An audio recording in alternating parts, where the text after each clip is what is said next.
দেশ জাতি এমন একটা অবস্থানে আমরা আছি এখন, এটা এক একজনের ব্যাখ্যা এক এক রকম হতে পারে। ভালো আছি না খারাপ আছি,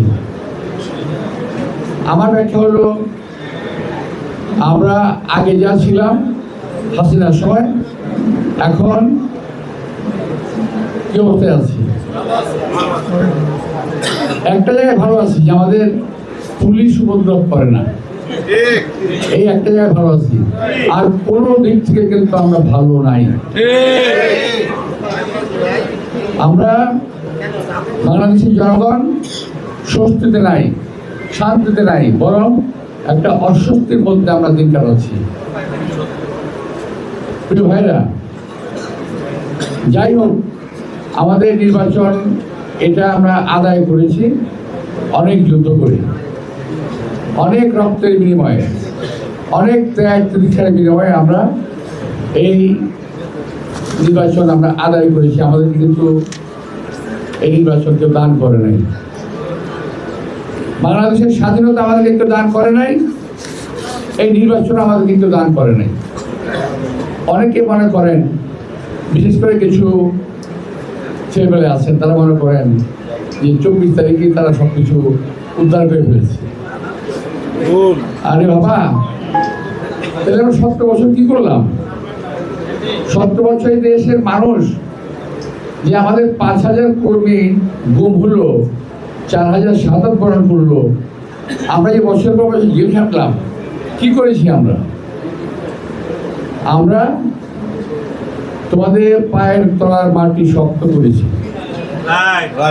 এটা বুঝতে হবে। একটা ফাউন্ডেশনের মধ্যে দাঁড়িয়ে তোমরা আন্দোলন করেছো, সেই আন্দোলনকে আমরা সমর্থন দিয়েছি এবং সেই আন্দোলনে আমরা অংশগ্রহণ করেছি। হাসিনা পালিয়ে যাওয়া কিংবা তাড়ানোর জন্য শুধুমাত্র তোমাদের কৃতিত্ব, এইটা ভাবা অত্যন্ত ভুল। এটা দেশের মানুষের কৃতিত্ব। সারা দেশের জনগণ এই ব্যাপারে কাজ করেছে। যাই হোক, হাসিনা পরবর্তী সময়টা আমরা যতটুকু ভালো থাকতে চেয়েছিলাম ততটুকু ভালো আমরা থাকতে পারি নাই, এটা আমাদের দুর্ভাগ্য। আমাদেরকে এখন ভালো থাকার জন্যে আগামী নির্বাচনে ভোটে বিএনপিকে জয়যুক্ত করতে হবে। আমি বিএনপির একজন প্রতীকধারী একজন লোক, বিএনপির প্রতীক নিয়ে আপনাদের সামনে আসছি। আমাকে যদি ভোট দেন, এটা বিএনপির সঙ্গে যুক্ত হবে। সুতরাং আমি আশা করব, শুধুমাত্র রাজনীতিতে সবচেয়ে সহজ হলো, সবচেয়ে সহজ সমাবেশ, বক্তৃতা এবং মিছিল। যেটা কাজ, মূল কাজ ইলেকশনে ভোট জোগাড় করা, এটা কিন্তু একজন রাজনীতিবিদের সারা জীবনের সঞ্চয় থেকে আসে। কোন সঞ্চয়? টাকার সঞ্চয় না, তার কাজ, কর্ম, অভিজ্ঞতা, সমস্ত সঞ্চয় থেকে রাজনৈতিক একজন ব্যক্তি গড়ে ওঠে। আমি মির্জা আব্বাস এলাকায় বড় হয়েছি। আমি যখন ছোট ছিলাম তখন অনেক বক্তা বলতো, আমার সামনের বক্তা, আমার সিনিয়র যার বক্তা দিত, বলতেন এবার বক্তব্য রাখবেন আমাদের বর্ষিয়ান জননেতা অমুক একজন নাম বলতো। আমার বয়স তখন 30 থেকে 35।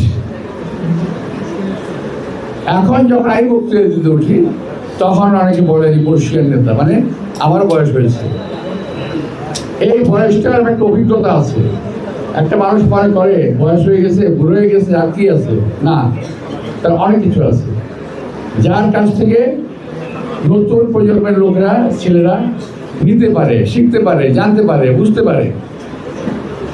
আমার অভিজ্ঞতা যদি আছে কাজে না লাগে, আমাদের মতো বয়সের ব্যক্তিদের অভিজ্ঞতা যদি কাজে না লাগে, যদি না লাগাই কেউ, আমার ছেলে যদি আমার অভিজ্ঞতা কাজে না লাগায়, সে জীবনে কিছু করতে পারবে না। এটা বাস্তবতা।